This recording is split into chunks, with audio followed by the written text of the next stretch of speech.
What do you hope to achieve in Saudi Arabia? Well, what I expect to achieve is to make people happy, to enjoy myself, to help the country to be better and better and better. Not only a football man's, but always the feminine football, which is the people don't know.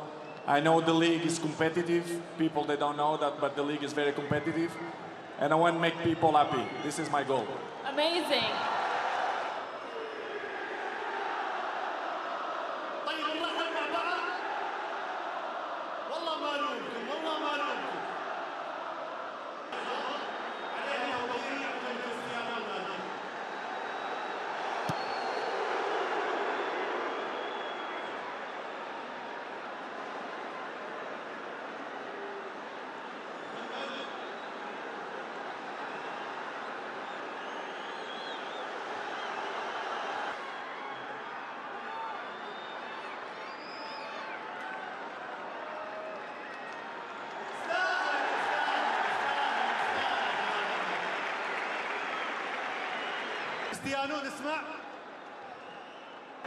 I have the opportunity to say, me and my family, we want to say thank you all of you for this support, for your welcome, and we're gonna give our best. Thank you everybody.